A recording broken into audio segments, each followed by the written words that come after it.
hear the sounds of your heartbeat. I can hear it now. I can hear it now. I hear the sounds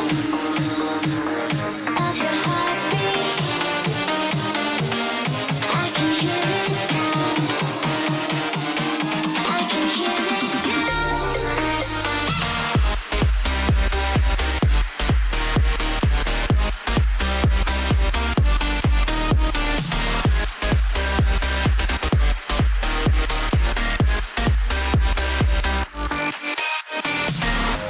I hear the sounds of your heartbeat. I can hear it now.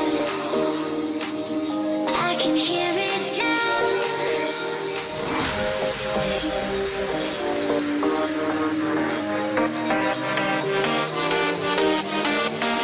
I can hear it now. I can hear it now.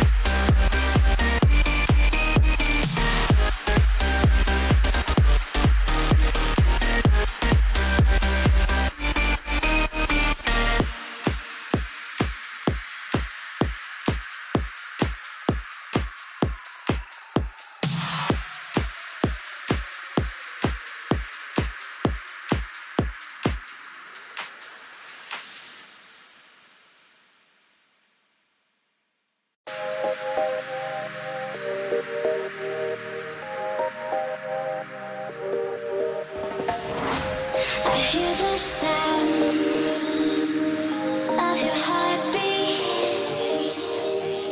I can hear it now. I can hear it now. I hear the sounds of your heartbeat. I can hear it now. I can hear it now.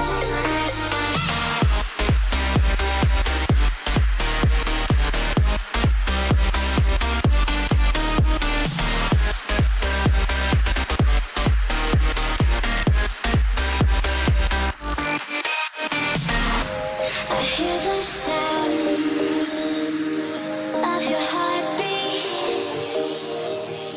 I can hear it now. I can hear it now.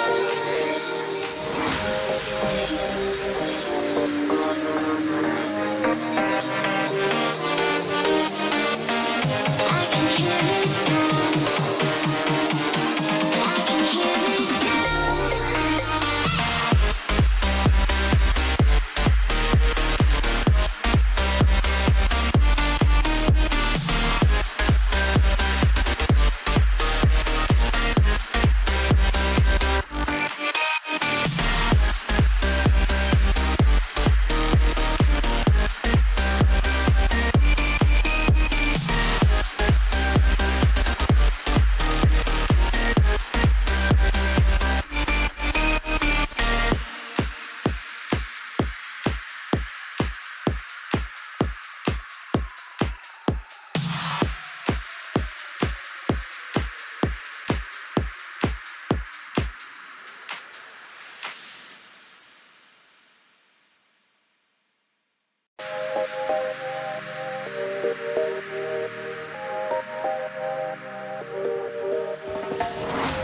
I hear the sounds of your heartbeat. I can hear it now. I can hear it now. I hear the sounds of your heartbeat. I can hear it now. I can hear it now.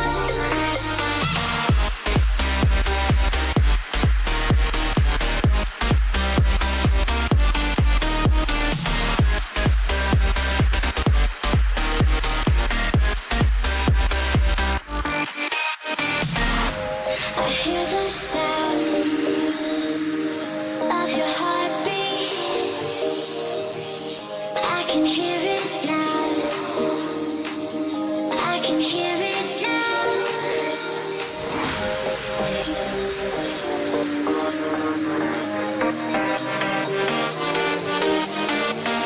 I can hear it now. I can hear it now.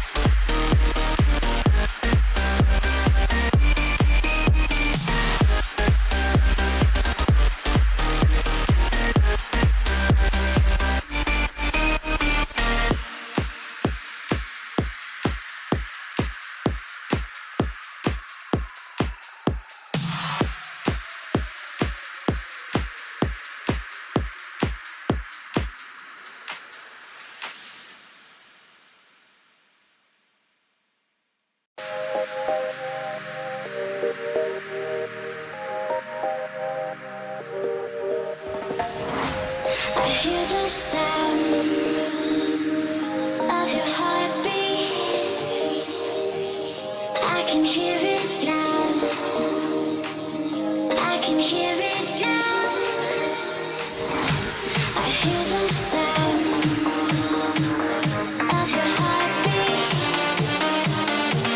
I can hear it now. I can hear it now.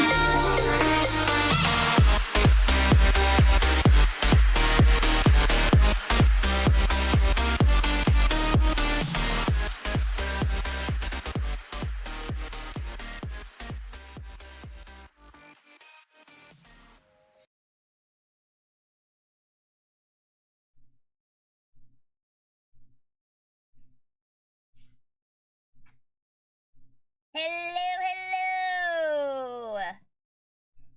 Hello, everybody! Welcome, welcome! Welcome to this, the finale of Gay Lawyers Sunday. Hope you guys are having a lovely Sunday. First and foremost, Happy Mother's Day! Happy Mother's Day to all the mamas out there. I have no idea how many moms are actually watching this, but if y'all are, Happy Mother's Day, or, Happy Mother's Day to your moms as well, I guess. I don't know, I'm bad at this, sorry. You'll have to excuse me, my emotions are kind of all over the place. I'm sad that this is ending, and, yeah. But hey, we're gonna do it, guys. No idea how long this is gonna take, but we're gonna finish it off. We're gonna finish it off, and things are gonna be, interesting, I think.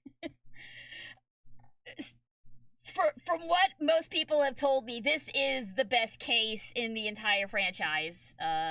So I'm really anxious to see, kind of how this plays out. Hello to everybody in the chat. Hello, Spiral. Hello, Zach. Hello, Sleepy. And hello, Boots. Hope you guys are having a good day today. Spiral asks, have you ever played any mamas? Oh, like, characters who were moms? No. Haven't had the pleasure yet. Maybe down the road I'll play a mama. So, nope. Pretty much I've been exclusively either assassins or high school anime girls. So, no, not a whole lot of room for, not a whole lot of room for moms in that particular, lineup. But, you know, maybe Sunday. What's bonkin', Gabe? Hello. Welcome. So glad you could tune in.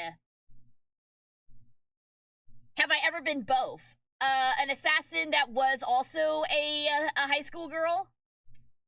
I don't think those particular lines have crossed. I think, because the assassin type characters that I've played are Heine Lunacy, Tia, and Bao. And to my knowledge, none of them are high schoolers. They're all adults. Bao I'm not 100% sure about. But I think she's at least, in college age. yeah, so yep. But I'm sure if there is ever a need for there are plenty of high school assassin girls, so I'm sure my time will come eventually.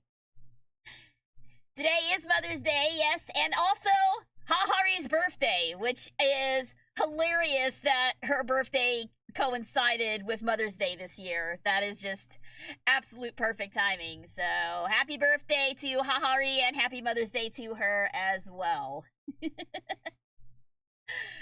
Oh man. All right, top anime moms, let's go. What are we guys thinking? What are we guys thinking? I was just like I was seeing like all these posts about best mothers in anime, and I'm trying to determine, aside from Hahari obviously, which one is the best. Or more accurately, which one makes it to the end. Out of the ones that make it to the end. Which ones are the best? Because if you ever see an anime mom with a side ponytail, that's gonna be bad news. That's bad news for that particular mother. Mai Fuyuki from Hokkaido Gals. That's a good pick for a good anime mom. That's a good one. Let me see. What would mine be? Right now the only one that's coming to mind is your Forger from Spy Family. Which I don't know if that actually counts, but I'm gonna say it is. Yes, there we go. I'm gonna say it is. Even though it's like a fake family, adopted family sort of deal, she's a real enough mom to Anya. I'm gonna count it. So yours definitely up there for best mom. I would say Bulma or Chi-Chi from DBZ as well. Chi-Chi maybe not so much, but Bulma, I like Bulma better than Chi-Chi myself, so I would throw those two in there as well. Along with Android 18 and Videl. Though we don't see much of Videl as a mom. But and I guess on that note, you don't really see Android 18 as much of them doing much of the mom stuff either, but she can definitely throw hands when her daughter or her husband is in over their head. So yeah, that's one too, I suppose. Gosh, what else? Despite them being a quote-unquote fake family, the Forger family is more wholesome and healthy than some in real life. Absolutely they are. Give me more found families. But hang on, let me move my mic. Give me more found families with actually healthy family dynamics, please. Give me more healthy found families. Those are fantastic. The family you choose really is better sometimes. As Alistair put it in Hell's Greatest Dad. Have you ever watched the Guardians of the Galaxy movies? Yes! I adore the Guardians. I adore the first Guardians of the Galaxy movie. Two was kind of hit or miss. I think it was just because of the soundtrack, and I have not gotten around to 3 because I got burned out on Marvel movies when I got burned out on Marvel stuff when I was made to watch all of WandaVision and then all of What If and then all of Loki all in one go before we saw Doctor Strange Multiverse of Madness. So I'm still kind of burnt out on Marvel stuff. 2 is actually your favorite? I'm not. Yeah, I mean 2 is good. The story is good. The soundtrack in 1 was absolutely superior. But I don't know. I just really the vibes of the first one were just absolutely immaculate, and even though Yondu was incredible in 2, it just didn't quite get up there for me as it did for 1. You can just jump into 3. Thank goodness. Yeah. Yeah, there's the line. Sadly, there are times a birth parent is a dud. Sometimes the family you choose is better. What a bunch of losers. I'm not going to do the entire song, but y'all get the idea. I prefer Guardians 2 villains over the first. Yeah, okay. I will concede with you there. Ego, was a much more memorable villain than, God, who was the first villain? Who was the first villain? I can't even remember his name. I know who he was, but I don't even remember the dude's name. I don't remember the guy's name. Somebody, my husband just shouted it from the other room, but I didn't hear him. But it's fine. Oh, it was Rowan the Conqueror or something like that. Something stupid like that, wasn't it? Whatever, it's fine. And yes, I will say the scene where Quill and Eco throw down and you got Fleetwood Mac playing in the background. That was a good move on the soundtrack. That was a strong moment. I will concede to that. I will concede to that. Ronan the Accuser. See? Even when I do remember his name, I don't remember it correctly. That's how unmemorable the villains are. And it's kind of a shame. I feel like overall DC has the stronger villains than Marvel. Just because they're more memorable, and I'm thinking specifically of like Batman villains, because everyone knows the Joker, everyone knows Penguin and Two-Face and Poison Ivy and all those baddies. But the Marvel movies have pulled out some really obscure people that no one's ever heard of, and put them up on the big as the big bads. Like the big bad from Winter Soldier was some guy. No, Civil War. It was Civil War. The big bad from Marvel Civil War was just some guy. Literally, it was some guy. I think Scarecrow is underused. Yeah, well, I mean... Yeah, no, I will agree with you. I will agree with you. I feel like, though, if you put Scarecrow as the villain, you would have to have the Batman movie be more of a horror movie than a straight action movie. Which, I mean, Batman is a dark hero, so, I mean, it would work. It would totally work.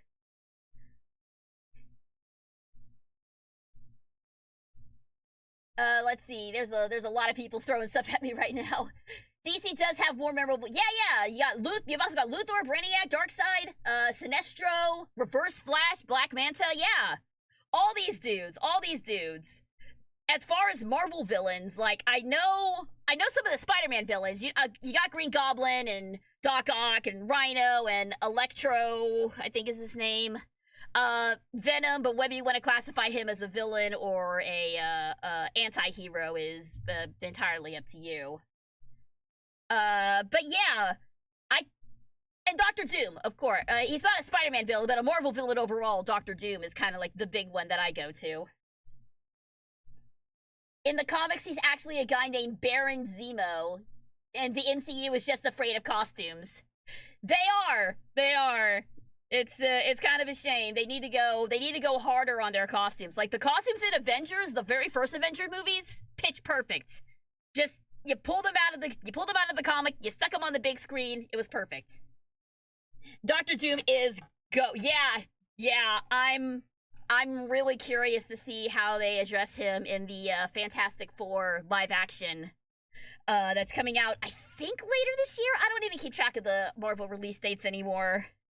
And they've done like so badly with the Fantastic Four in live action. I'm kind of trepidatious, or whatever the word is. I'm kind of hesitant about watching it. In Civil War, the conflict was more interesting if it was just Iron Man and Captain America. No, yeah, you didn't really need Zemo. You didn't need that. You already had a compelling story with Cap and Iron Man being on opposite sides of this like really serious thing if superheroes should be reined in or not. Like that was compelling on its own. You didn't have to have Zemo stirring up the pot and throwing Tony Stark's dead parents around. You didn't have to have that. You didn't have to have that. It was no good. SGG, did you ever hear Fully Cooley's OST? No, I haven't yet. I've been meaning to get around to that. There's a lot of music I'm still working my way through. Though I am trying to find stuff for my gym workout playlist, so I might find some stuff on there.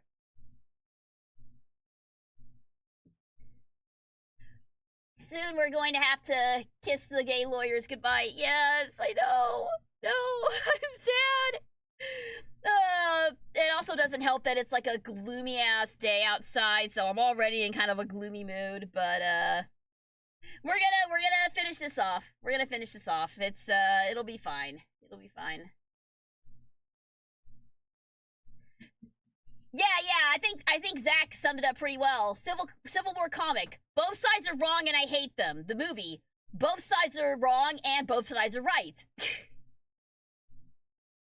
I never, to be perfectly honest, I did not follow the comics like at all before the Marvel Cinematic Universe became a thing. So my knowledge of Marvel is limited to what I know about the movies and from watching X-Men and Spider-Man cartoons as a kid. And that's pretty much all I know. I've been meaning to watch X-Men 97, though. I need to bum off of somebody's Disney Plus account. But I've been meaning to watch it. I've been hearing nothing but good things about it. And it is, like, so friggin' nostalgic, just seeing that art style popping up all over my timeline again. It's so good. It looks so good. I like how it isn't necessarily for kids. Yeah, the OG X-Men wasn't necessarily for kids either. Like, 4 episodes in, you have, like, intense you have, like, the whole Wolverine, Cyclops, Jean Grey love triangle thing. That was not for kids. Kids do not understand the intricacies of that. Oh, man. It looks really good, though, and I need to binge it as soon as I finish with Fallout and Knuckles. By the way, I watched more Fallout. Watched more of the Fallout show on Amazon Prime the other night. And I'm still enjoying it. I love the little thing that Lucy and Maximus have going. I love the little burgeoning friendship, maybe relationship, I don't know yet, going on there. So that's fun. It's way more violent than I was expecting. I mean, the bloodshed, the absolute bloodbath in the first episode should have tipped me off, but it's all canon typical violence, I suppose, but it's just getting there were more than a few instances where I had to pull the blanket up over my head to avoid seeing what was going on screen. But I am still enjoying it. It's getting darker, it's getting darker and more gruesome, but I am still enjoying the show. I still recommend it. Though I would probably not recommend it to people who are not familiar with the franchise already. But that's just me. I'm familiar with the franchise because my husband played it and I watched him play it and I got invested in a little bit of the lore, mostly in the awful things that Vault-Tec does, but we'll get into that later. If I ever decide to play Fallout on this stream, we'll get more into Vault-Tec and my thoughts on Fallout and all that stuff, because I got some thoughts. But that's neither here nor there. Sup, geeks? What's shaking? Hello, Stumpy! Hello! Welcome! Thanks so much for tuning in. We're just talking, we're talking Marvel and,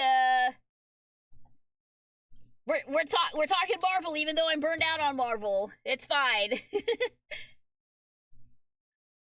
Okay, I think I've stalled long enough, and I don't know how long this trial's gonna take, but we're going all the way to the end today, so strap in, kids. We're in for a long ride this time, so let me just go ahead and switch screens here. Let's get to it. It's time. It is time. I'm sad to see it go, but I've got my Phoenix and Miles plushies right here, cheering me on, spurring me forward to uncover the truth of this horrifying incident. Which, by the way, let me just volume up. Hey! Da-da-da-da! I don't know what item I just found, but thank you. Thank you for that. Much appreciated. All right. So, let me shake off my gloomies and get my intro going here. All right. Here we go, guys. It's time. What is up, fellow geeks? Super Geek Girl here, and welcome to the finale of Phoenix Wright Ace Attorney Trilogy. It's all come down to this. It has all come down to this. It is the final trial of the final case of the final game in the trilogy. And oh boy, did we learn a lot last time. So to recap very quickly before we go in here, I'm sure that there's going to be a much better recap in game. But we found out some majorly important things. First off, the victim in this case, Elise Donim, is actually Misty Faye, Maya's mother. We also learned that Iris is in fact the twin sister of one Dahlia Hawthorne, bitch. So we now have a good twin and evil twin to contend with. And, oh yeah, Dahlia may actually be alive still. I mean, she died, but somebody, we don't know who yet, but somebody has resurrected her spirit, and now she's out doing dirt, I'm sure. A lot happened last time. If you missed any of it, you can catch the VOD on my secondary channel, SGGPlays VODs, for the full recap. But for now, that's the important stuff you need to know. So we know that Pearl did not channel her spirit, meaning it was either Maya or Misty. Yeah, we will find out. All your questions will be answered, possibly, maybe, today. And if there's not, if there are still unanswered questions, then we can talk about it after the game is over. Hello, Zelda NPC, welcome! Welcome to the finale of SGG Voice Acts Phoenix Wright. Here we go, guys. I've been told this is one of the best cases in the entire franchise. Let's see if it lives up to the hype. So far, I'm inclined to agree, but let's see how it all shakes out. For the last time, let's do this. Do not be surprised if I start crying during this. All right, here we go. February 10th, 9:39 a.m., District Court, Defendant Lobby number 1. Good morning! Whoa, hello. A great start, strong start. You love to see it. Good morning! Oh, are you by yourself? Morning, Pearls. Mr. Nick, please tell me what's going to happen to Mystic Maya? I'm sorry. We don't know yet. The investigation is still going on, so I wasn't allowed into the inner temple. I'm gonna turn my mic up just a little bit. Just a little bit. Okay, there we go, because my voice gets a little soft sometimes when doing these other voices. Ace Attorney, let's go! Let's go indeed! Hello, Dr. Menace! Thank you so much for the follow! Thank you! I appreciate it! Thank you so much, and thank you for tuning in to the finale! Objection! Thank you for tuning in to the finale of SGG Voice Acts Ace Attorney. I hope you enjoy your time here. And hello, Lightning! Welcome! Glad you could join us as well. Let me take a quick sip here and let's continue. The investigation is still going on, so I wasn't allowed into the inner temple. Oh, I see. So, is Sister Iris still trying to remove those trick locks in the training hall? No, she's the defendant in this case, so she can't be at the inner temple. She's required to be here in court. Then how come she's not here in the defendant's lobby? I have to admit, that is kind of strange. Oh! Hang on. I wonder who this is. Also, we got an SGG axe. Sailor Saturn, since this case revolves around death. I'm gonna be 100% honest with you, Sleepy. I do not know how Sailor Saturn sounds, in in the dub. I kind of know a little bit about her Japanese voice, but I haven't heard a lot of her in Sailor Moon. So I'm guessing that she's more of a younger but also more serious sort of character. I know the kind of character she is, but I don't know what her voice sounds like. So I'll give it my best shot, but we'll see how this goes. Once we figure out who this mysterious person is, I'm pretty sure I know who this is. I'll wait till I start talking again. Sailor Jupiter is about the only one I can remember. Yeah, Jupiter's great too. She's got a very rough voice though. I like it. All right, I'm pretty sure this is Edgeworth, so I'm just gonna go ahead and dip into my Edgeworth voice. If you're looking for Iris, she's in the prosecutor's lobby. There he is. There's my boy. All right, so we'll do 10 minutes with a Sailor Saturn-esque voice starting now. Edgeworth. What's Iris doing over there? She's going over today's testimony with the prosecutor as we speak. Today's testimony? You heard me. Iris is going to be testifying as a witness for the prosecution. Wait, what? The prosecution is squeezing her for a confession. Or so I've heard. Franziska von Karma. What are you up to? I know what you're thinking, but Franziska isn't going to be the prosecutor today. What? Then, who is? Who else would it be but Goddard? Goddard? Franziska is engaged in some important work at the Sacred Cavern. The Sacred Cavern? You don't mean that she's... Exactly. She's been out there all night, trying to remove those trick locks. With the head nun's assistance, naturally. We estimate that the last of those locks should be taken care of in about 3 hours. I hope everything continues to go smoothly and we receive some good news soon. Yeah. Thanks, Edgeworth. Prosecutor Goddard intends to nail this case shut today. Be prepared to fight like there's no tomorrow. Well, in our case, there is no tomorrow, because this is the last one.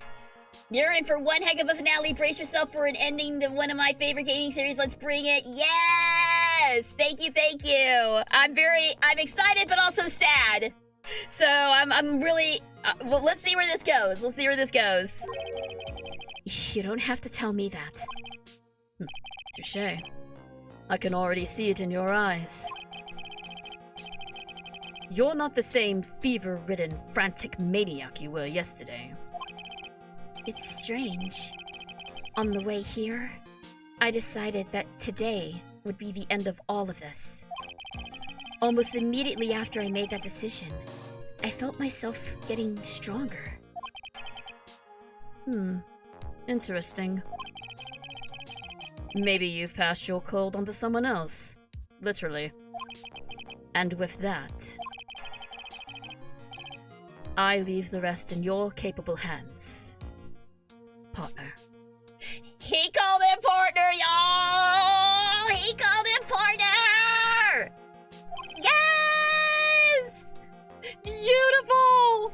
Beautiful, you love to see it. I broke character just slightly to gush about that, but that's fine. Thanks. Bye, Edgeworth. We love you. I still don't have answers for most of the riddles plaguing this case. The circumstances around the murder of Miss Elise don't... No. I mean Miss Misty Faye. The impossible flight Larry claims to have seen. And what that woman is really after.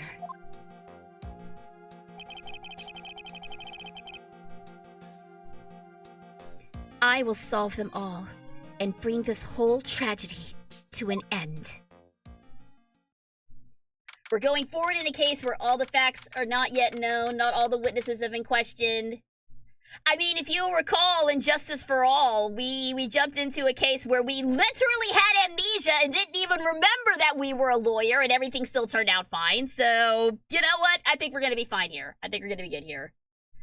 I've noticed from your playthroughs of Ace Attorney I've seen so far, you receive far less penalties than I did. I think you were able to piece the mysteries together easier by reading the lines out loud. Yeah, that has actually helped a lot. Because, like, when I'm saying it out loud, it just... something suddenly clicks in my head and it's just like... But there was no way I could have been there at the time, but... Oh, now I get it. That one was your rival prosecutor was the janitor. Yeah, that one didn't have ghosts and missing persons of interest. It's fine. No. It's fine. It's fine. We're gonna be fine, guys. Everything's gonna be fine. Everything's gonna be A-okay. We're gonna get this, and we're gonna free Iris, and everything will be fine. Possibly. Maybe. We'll see. February 10th, 10 a.m., District Court, courtroom number 7. Let's do it.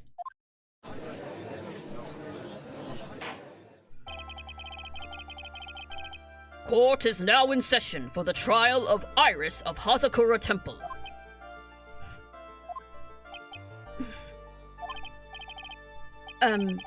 Your Honor, what are you?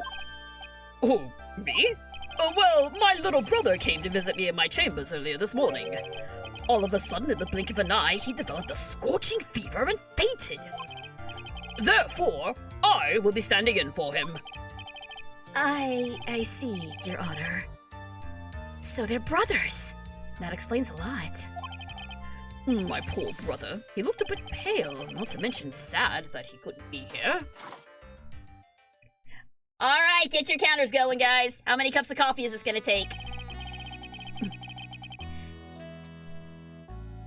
It is impossible to predict what the future has in store for any of us. This is precisely why people feel the need to judge the past. And we of the court have been charged with the solemn duty of passing such judgment. Well said, Mr. Goddard. I understood exactly what you said. At least up until the end, anyway. Now then, Mr. Goddard, please proceed with your opening statement. Yes, apparently the blonde judge who is inexplicably Canadian is also this judge's little bro. So yeah, work out the family tree on your own time there, folks.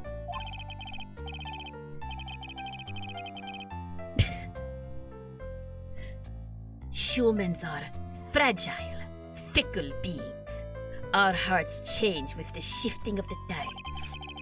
There is only one thing that remains a constant in this crazy world. The bitter darkness that lies at the bottom of this mug. So then you mean... Forget it. What do you mean? During yesterday's trial, the accused refused to admit her role in the crime. But today, she has had a change of heart. Sister Iris of Hazakura Temple has a confession to make. Confession? The defendant? Iris, why didn't she discuss this with me first? I like your Antonio Banderas, Gotta. Thank you! It's been a struggle trying to get his voice right, but thank you. I appreciate it. Very well. This court will now hear the defendant's confession.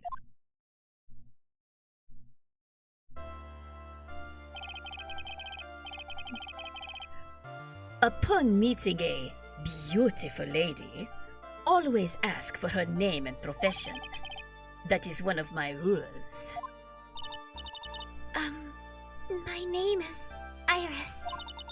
I am but a simple nun, undergoing training at Hazakura Temple. Witness, is there something that you want to confess to? Yes, but first, I want to apologize to Mr. Wright. I can't continue lying to everyone anymore. It's all right. What is it? Mr. Wright, I have to admit that I did play a part in this terrible incident. Are you actually confessing? Are you saying that you were the one who murdered Miss Elise Stoneham? No, I'm not, Your Honor. But I dealt with the cover-up after the murder took place. After her spirit left, I took the lifeless shell of Mystic Elise and carried it to the Hazakura Temple courtyard, where I desecrated it. What?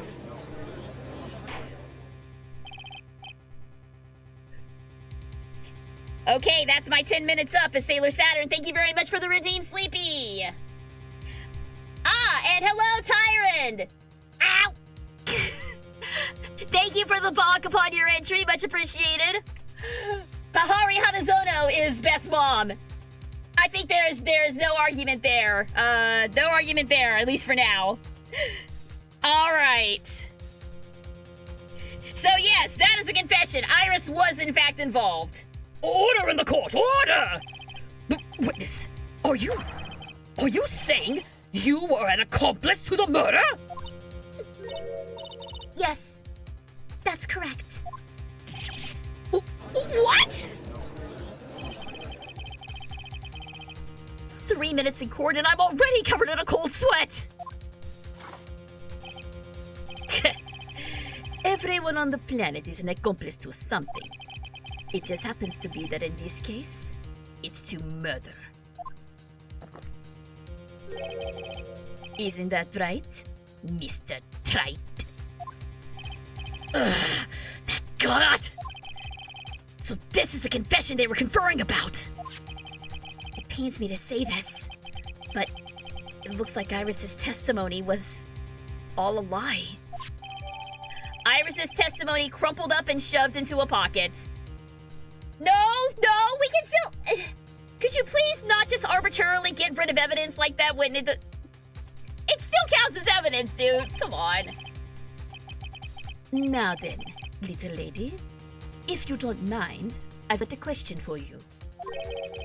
Whose crime were you trying to cover up by your actions? Iris was covering for someone? No, I'm definitely up the creek without a paddle. Or a life jacket. I've been at Hazakura Temple ever since I was a little girl. Hazakura Temple is run by one of the branch families of the Kurain tradition. One of our missions is to protect the main family. I'm sorry, but main family? Yes, and that's why I would dirty myself, if need be, to protect her. The daughter of the master of the Kurain channeling technique, Mystic Maya Fey. Huh?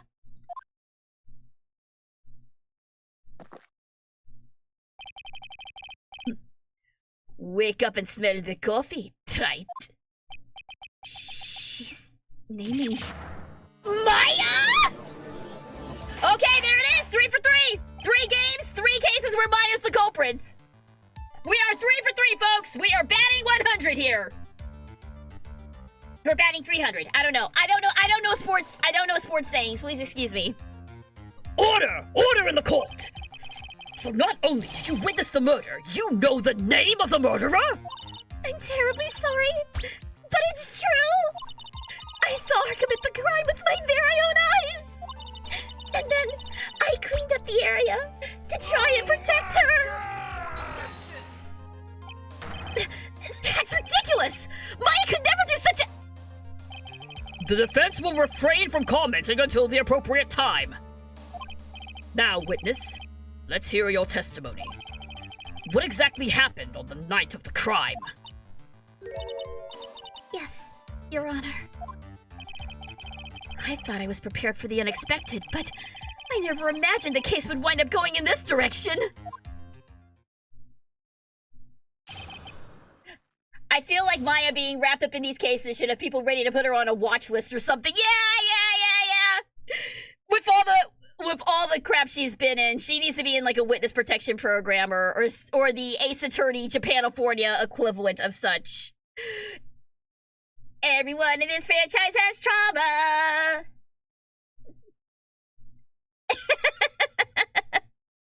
Thank you very much for the hydrate, Dr. Menace. Much appreciated.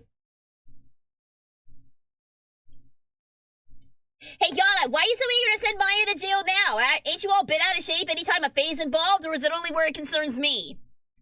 Yeah, fair point. He was genuinely concerned about Maya, and now he's gleefully letting Iris pin the crime on her. So what the hell's going on? Let's find out, shall we? Let's find out about the real murderer, quote unquote. I went to the inner temple that night, and I saw it all happen in the garden. I saw Mystic Elise strike Mystic Maya with her staff. While Mystic Maya was still stumbling, Mystic Elise moved in to deliver a fatal strike. Mystic Maya tried desperately to defend herself and stole the weapon. It was only in self-defense. You can't blame her for it. So it was in self-defense? Yes. Mystic Elise was the one who attacked first. That's why I tried my best to protect Mystic Maya. You moved the victim's body to the temple so that Maya wouldn't be suspected. Isn't that right? Not bad. You've got the instincts of a true criminal. Something's not quite right.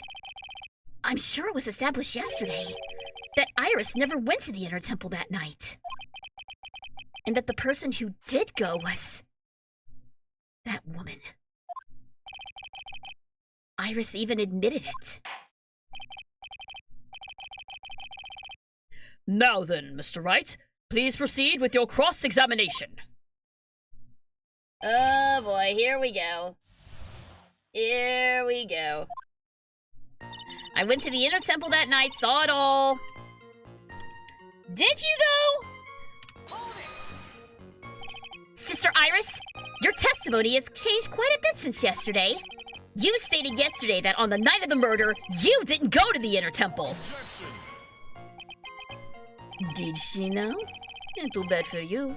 What she said yesterday doesn't mean much today. By the way, where were you when she claimed that she didn't go? It was in the inner temple's training hall. A private conversation between the two of you does not constitute testimony. That would be properly described as hearsay. What do you have to say, witness? I just couldn't tell him the truth at that time. Mystic Maya, she's your girlfriend, isn't she? Okay, major misunderstanding here. I didn't want to be the one to break it to you that I saw her commit murder. There. We all understand how difficult this is for you. Now then, let's continue with the testimony. What did you witness in the temple garden? Well, Your Honor.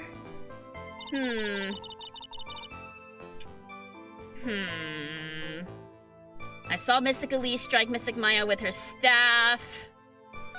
While Mystic Maya was still stumbling, Mystic Elise moved in to deliver a fatal strike. Hang on a minute. Yeah, no, I was gonna bring that up. I always saw Nick and Maya as siblings. I 100% agree. They are brother and sister. There is no romance going on here. No matter how much Pearl tries to be a rabid Nick-Maya shipper, no. There is nothing going on there. She moved in to deliver a fatal strike? Yes, I'm sure of it. She threw down her staff and reached into her robe for a weapon. Wait a minute! What was this weapon? It was some kind of a dagger. A dagger, huh? And Elise Stoneham tried to stab her with this weapon?